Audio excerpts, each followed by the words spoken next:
Hello everyone, this is Marshall Gidler of ACLS Global, bringing you another lesson in the ACLS Global FX Trading School. In our last video, I described the two major kinds of brokers and discussed some good and bad points of each. In this video, I'd like to go into more detail about some of the things you should consider when choosing a broker. There's so many brokers out there. It's hard to tell the difference among them and make a decision about which ones to use. You should remember that we are not affiliated with any brokers. We do not take advertising, and we do not sell your name to any brokers, nor do we recommend any brokers. Here are a few points to look for when choosing a broker. The broker's reputation in the market will be a good indicator of how good they are overall. Do a bit of research before depositing money with one. See what people are saying. See if there are any outstanding issues with the broker. Especially read the reputable news sources about the retail FX market, such as Leap Rate, finance feeds, or finance magnates. They can give you well-researched information about what problems individual brokers face. There are several forums where individuals can vent about their experiences with brokers. Now, in reading these, remember to take them with a grain of salt. People who are unhappy love to complain on the internet, but people who have an ordinary, trouble-free experience rarely go online to praise the fact that nothing bad happened. Brokers have thousands and thousands of clients. A few of them complaining doesn't necessarily mean there's something structurally wrong with the broker. Then again, an unusually large number of people making the same complaint should raise a red flag with you. Moreover, positive comments aren't always from happy clients.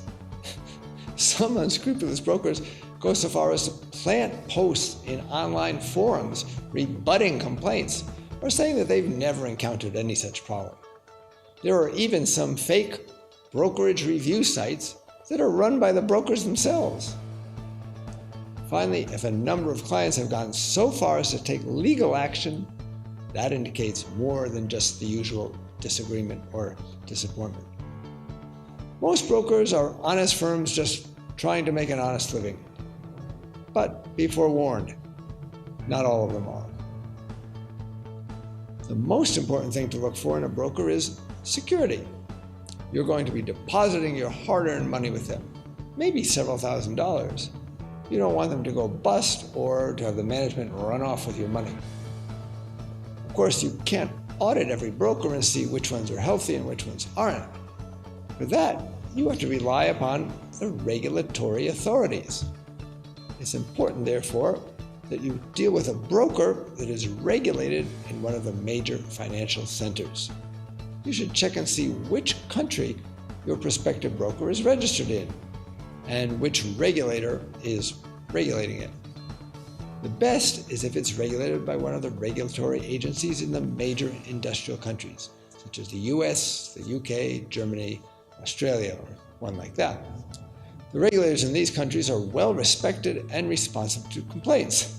Of course, even the best regulators can't prevent all problems. Bernie Madoff and Enron managed to evade the scrutiny of US regulators for quite some time. But you have better chances of avoiding fraud and more recourse in case of problems in these countries. Many FX trading firms are registered in Cyprus, which has become the Silicon Valley of online FX trading. Others are located in even more exotic places, such as Bulgaria and Malta. Finally, the faraway islands of Mauritius and Vanuatu are also up-and-coming homes for FX brokers. You can open up a brokerage in Vanuatu with only $2,000 in capital and no local office or local employees. Think about that. And if the broker isn't regulated anywhere, then don't even think of putting your money there. Transaction costs are the second most important issue. As I mentioned before, you have to decide how important spreads and commissions are to you. If you're going to be going in and out of the market all day in hopes of making 5 or 10 pips, your transaction costs will be a key issue for you. If you're going to put on a position for several weeks or months and try to ride a trend for 500 pips, then transaction costs are less important for you than other features. So you'll need to balance costs versus other issues such as security or some of the topics that I'll discuss now. Execution could be considered another aspect of transaction costs. You of course want to get the best possible price when you trade. Assuming the market's trading normally, you should get filled at about the price you see on the screen when you execute the trade. You shouldn't get any requotes or slippage unless the market is particularly volatile. You should also get filled almost instantly. Speed is particularly important if you're a short-term trader trying to make just a few pips here and there. In that case, even a small delay or a small difference in price can make a big difference in your P&L over the course of the day. You can check your broker's execution by comparing their prices with those of another broker. You could use another broker's prices or subscribe to an independent price feed, such as Reuters. And you should always take a screenshot of your screen when you make a trade so that you have a record of exactly what conditions were when you pulled the trigger. That will give you some solid evidence in case you ever have to dispute the price that you got with your broker. You want to make sure that you can deposit money easily with your broker. It's even more important to make sure that you can withdraw it easily when you want to. That money you have on deposit with the broker is yours. The broker only holds it so that you can trade when you want to. There shouldn't be any issues if you want to withdraw your money. The process should be as easy as depositing money. Check the various websites to see what the broker's reputation is in this regard. Don't put your money into a roach motel. The trading platform is one way that brokers can differentiate themselves. Most use the well-known MT4 system, but the front end that you deal with, the broker's website, can make it easier or harder to access. The broker's trading platform should be easy to use and reliable. Make sure that you can access it through the kind of tool that you usually use to access the internet, such as an iPhone or an Android phone. In addition, some brokers offer additional tools and information. Does the broker have any technical or charting tools in addition to what the MT4 system already offers? Do they offer any additional information, such as a news feed or calendar events? How about my analysis or educational videos like this one? Something's bound to go wrong at some point. You may have trouble with a withdrawal, or you may not understand how to use some feature of the platform. You therefore need to pick a broker that will have someone you can talk to in your language when there's some problem. Something's bound to go wrong at some point. You may have trouble with a withdrawal, or you may not understand how to use some feature of the platform. You therefore need to pick a broker that will have someone you can talk to in your language when there's some problem.